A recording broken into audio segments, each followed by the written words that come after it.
在你决定要付钱去购买任何邮轮旅行产品之前，有哪一些功课是你一定要事先做好的呢？接下来一佑要说的内容可是邮轮的高级玩家花了很多年，砸了很多钱之后才会总结出来的经验。这个视频当中免费告诉大家。那今天一佑这一集就会手把手的来教你，到底我们在拍板定案付款之前，你有哪一些必须一定要做的功课。在今天节目的最后，一佑还会教你提问题，提出这些问题，并且得到这些问题的答案，就会大大帮你减少事后产生麻烦的概率。而恰巧邮轮公司和第三方代理并不太喜欢他的客人了解这么多问题的内幕哦。继续关注一佑的频道，谢谢你。Hello， 一佑来啦！很多一佑的观众写 email 来跟我求救，一佑非常愿意帮你出谋划策，但是最后也会送上一句祝你好运。遇到这样很困难才能挽救的 case 实在是有点多的情况下，一佑决定录今天这一集，帮大家来理顺一下，当你决定要下钱了，你决定一定要去这个旅行之前，你到底需要搞清楚哪一些问题，有哪一些问题你必须要理顺。除了邮轮旅行如何吃喝玩乐之外，这一些问题是你必须要在你付款拍板定案之前就一定要搞清楚的。我相信你的邮轮旅行订购的过程会变得非常的顺利，是时间、人物、地点和钱。当你刚刚开始有这么一个念头，想要出去旅行，给自己放一个假的时候，先要问自己一个问题：为什么这一次我要去旅行？是想要完成你环游世界的打卡梦想，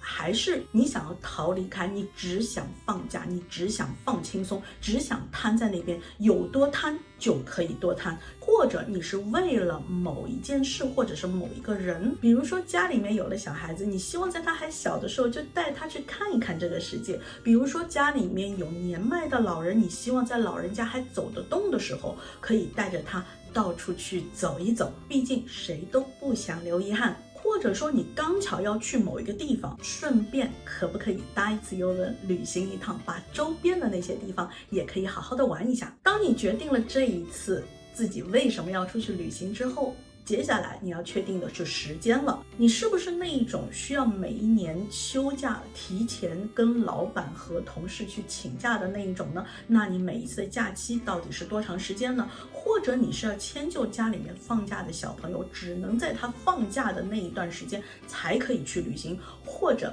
恭喜你，任何时候都可以去旅行的那一类人。那在这个时候是不是要问一下自己可以 handle 的旅行时长是多少呢？如果你没有什么时间，只想走开一下，海滩上摊一摊，其实2-3天可能也就足够了。如果你是想要完成你的环游世界的打卡梦想的话，可能这个时间还需要拉得更长一点哦。那这次邮轮旅行它是否能够高效的帮你完成打卡，这也是非常关键需要考虑进去的问题哦。那一年当中哪个月份哪一个季节到底出去多长时间，又有很多的老客户，他们会提前1年把接下来的那一年总共要出去多少趟旅行提前编排出来。可能1年想出去4次旅行，其中的3次就是为了舒舒服服的瘫在那边，好好享受一下邮轮上的先进设施和邮轮美食。那剩下他安排有那么1次是想要走一走，以旅行目的地为目标的，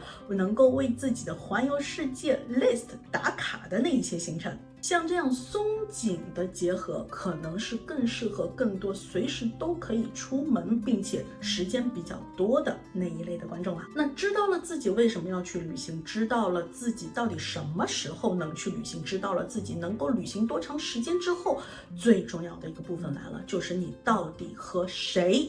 一起去旅行。确认你旅行的伙伴其实非常的重要，是和家人一起去旅行吗？那之前又在节目中已经提过不止1次了。那如果旅行的目的是带着小朋友出去旅行的话，那非常有可能有很多的爸爸妈妈会邀请自己的好朋友，家里有差不多年纪的小孩可以一块玩的，或者是小朋友家里小朋友的那个同学的家长一块联络一下，要不要几个家庭一起出去旅行。说到这个部分的时候，大家可以参考一下有曾经发过的一条视频，有哪一些的人群是不太适合一起邀约一起旅行的。复习过那个视频之后，我相信你心目当中应该有合适的人选，哪怕这一次您决定的是自己独自去旅行，独自旅行也绝对是一个非常不错的选择。接下来就要与你的同伴一起决定，到底你最终的旅行目的地是哪里了。在决定旅行目的地的同时，又有一个温馨提示，因为我收到太多这样的问询了。关于您手上的这一本旅行时必须要使用到的护照，那它去你想要去的那一些地方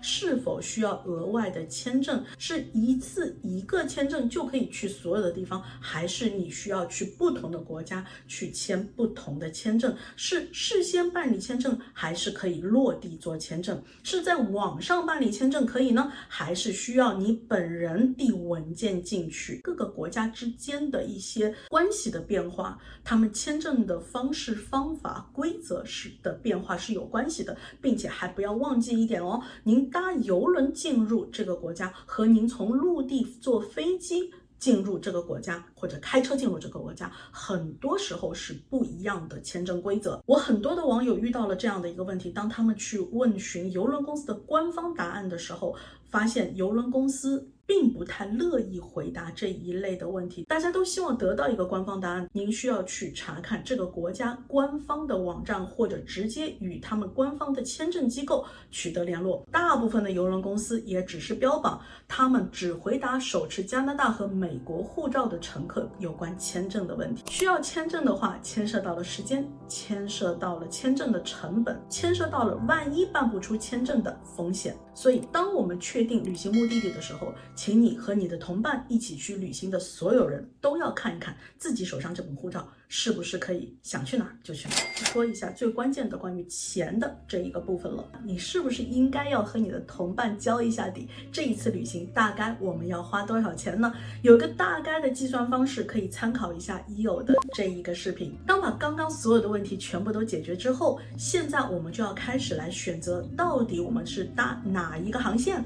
搭哪一条邮轮前往这一次的邮轮旅行了。是不是开始觉得有点大海捞针的感觉？列出几条来供您参考。首先确定了你要去的旅行目的地之后，你就会搜索到琳琅满目的从各个不同的港口起始的邮轮航线。那么航线的出发站和终点站是不是应该要一样呢？还是不一样呢？举个最简单的例子，也有曾经有跟大家介绍过地中海航线中最受欢迎的那一个西地中海航线，你可以选择罗马往返，你也可以选择西班牙巴塞罗那往返，甚至是热那亚往返。但是也有大把的邮轮航线会从巴塞罗那上船到罗马下船，或者是从热那亚上船到巴塞罗那下船，同一个港口城市往返。当然你的机票成本会比较稳定，整个旅行也会变得更加轻松简单一点。想要更高效的来完成这一场邮轮旅行的话，很多人会选择起始站和终点站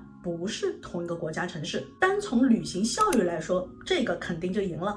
接下来当然就是你要去的旅行目的地，整个邮轮航线它到底停哪一些地方？同样目的地的邮轮航线往往有很多选择，有密集型和松散型。又拿之前和大家提过的夏威夷邮轮航线来给大家举例子吧。所谓的密集型，就是又推荐的那个8天7晚，每天都有的靠岸，没有任何一天在海上 SC 浪费时间。这样密集型的邮轮航线就会让你感觉到整个邮轮旅行的过程当中不浪费时间，效率非常的高。甚至你去完这一趟夏威夷，你可能10年20年都不用再去第二次，因为你该玩到的最重要的地方有足够的时间让你已经玩够了。但是对于有很多从温哥华往返15天的夏威夷邮轮行程，或者是从加州往返15、16天的那一种，那当然就属于松散型的，中间至少有8天到10天是在海上漂，哪里都不靠岸。那当然选择密集型的还是松散型的，完全就看你这次旅行目标，你的旅行目的到底是什么。当然同时也要考虑到你和你一起旅行的伴侣，你们的身体状况、你们的经济状况、你们的时间的安排的情况来做决定了。当你有了上面这些概念之后，接下来你就要看你到底跟谁去玩了。EO已经在我的节目当中跟大家介绍了很多不同品牌的邮轮公司，其实没有哪一家邮轮公司是完全一模一样风格的，不同的风格适合不同的人群。很多我的观众来向我咨询，EO帮我挑一个最好的，那我只能告诉他，没有最好的，只有那一个最适合你的。大家可以参考一下这一个视频，仅仅只是在阿拉斯加这么一个小小的海域，就有这么多家邮轮公司来抢生意，并且EO也只是挑出了最多我们华人观众会感兴趣、达成率比较高的那一些来跟大家详细讲解。那么在现在信息这么发达的情况下，你应该可以在网上找到很多的资料，不想自己做功课。如果你更相信EO的经验，当然也可以聘请EO做你的私人旅行顾问，写这个 email 就可以找到EO了。选择好了自己想要的航线，也已经和你的同伴确定好了这次旅行的预算，同时我们应该也知道了自己这一趟旅行会住哪一类的房间了吧？邮轮房间不外乎也就是内舱、外舱、阳台和套房，但是不同构造的邮轮，房间比例的不同，前往不同的海域，在不同的季节，其实EO还可以给出更多的不同的讲究和不同的建议。你是不是以为搞清楚了这一些就可以下手付钱订邮轮了呢？你还缺少了非常关键的部分哦。接下来EO要说的内容可是邮轮的高级玩家花了很多年，砸了很多钱之后才会总结出来的经验。在我们锁定了大目标之后，记得要分析一下你看上的这个邮轮航线，它的稀缺性，大致可以判断出它价格的走向和你到底是什么时候下手付钱才是最好的时机。这个世界上有很多的邮轮航线，一年365天，每天都有邮轮出发。比如说我们热爱的加勒比海，全世界最大最新、最小最破、最贵最便宜的邮轮都在那个海域能够找得到。有一些邮轮航线，这一条邮轮一年只走那么一趟，或者说船很大，航线也很多，但是您看上的那几种房间的类型，可一条船没几间哦。从这一些角度来分析，你想要去的这个邮轮航线到底是否紧张，你是否需要更早一点提前去购买，把它定下来。反之，那你就不如整天关注一下它的价格走向，非常有可能有一天你在 last minute 捡到便宜货哦。无论是你跟邮轮公司直接打交道订邮轮，还是你有相熟的第三方邮轮代理可以帮你购买船票，你都要学会问问题。而这一些问题的答案，当你搞清楚之后，会免除你后面几乎所有的麻烦。第一个问题，不同的国家、不同的地区，在这一个航线上是不是有额外的特价呢？或者是可能会与你同行的朋友的国家和城市？第二个问题，不同的年龄和不同的职业是不是有特别的价格呢？下一个问题，请正在与你接洽的这一位邮轮销售人员，无论他是直属于邮轮公司还是第三方代理，要给出你2个不同的价钱，以目前为止价格最优惠的定金可全退的价格和目前为止价格最优惠的定金不可全退的价格，你拿来做一个比较，看看他们之间差价到底是多少。最后来决定你是不是要承担这个定金不可退的风险，多大的差价的诱惑才能让你承担定金不可退的风险呢？我相信每个人心里面的这杆秤是不一样的。各大邮轮公司现在卖船票的同时，他们希望卖出的是一个 package 的价钱，这个 package 可能是包了你在船上的上网啦，包了你在船上的酒精饮料啦，甚至是 specialty 付费餐厅。邮轮公司当然会列出这些附带的 package 的 value 到底有多高，但是这个 value 的数字是他说了算。EO在这里提醒你一下，无论他们的 package 到底有多么的诱惑人，到底有多么的适合你，请他们给到你一个没有任何 package 的邮轮船票 only 的价格给到你，你才能够比较得出有和没有之间的差价到底是多少。如果你不嫌烦，当然也可以逐条拆解上网的费用、喝酒的费用、付费餐厅的费用。很多我的观众来找EO来咨询2025甚至2026年的邮轮行程了，在这么早就下定金的情况下，那么你是不是会担心，万一在我下了定金之后，甚至在付了尾款之后，邮轮的价格降价了该怎么办？所以当你在付出第一笔款项的时候，也请你同时问出同样的问题：如果你订购的这张船票里的同类房间降价了，邮轮公司会采取哪一些措施来单方面偿还你呢？是不是能够拿回差价，直接拿回钱，还是有别的方式？OK， 你可能一口气订了好几个邮轮 booking 不同的航线，在未来的不同的日子，但是你也一定要非常搞清楚的一点是，你的每一个邮轮旅行，它的尾款的日期到底是几月几号，罚款开始的日期到底是几月几号开始呢？很多情况下和尾款不是同一个日期哦。非常重要的温馨提示，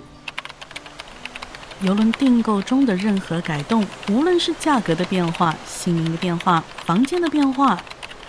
切记，请邮轮公司或者第三方代理给你立即发去最新的邮轮订单，白纸黑字，很重要哦。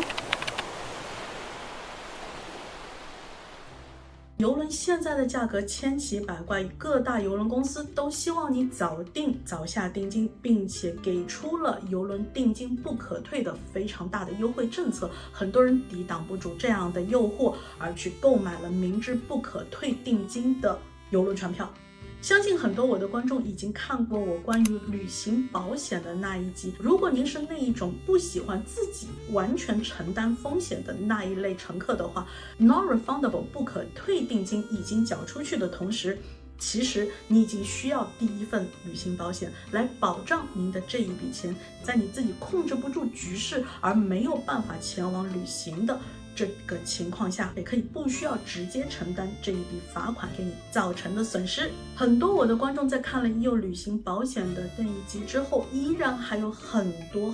关于旅行保险的问题。我也万万没有想到，那一集在播出之后，到今天为止，有这么多人看过了，也给我提出了各种各样千奇百怪的问题。EO会很快推出一集，专门教大家如何去选择最适合你的旅行保险。那当然，每一个人的情况完全不一样。欢迎你写 email 给EO，跟EO预约一个咨询的时间，EO会根据你的情况给到你更准确、更详细的建议。好啦，今天这一集的内容就到这里啦，拜拜。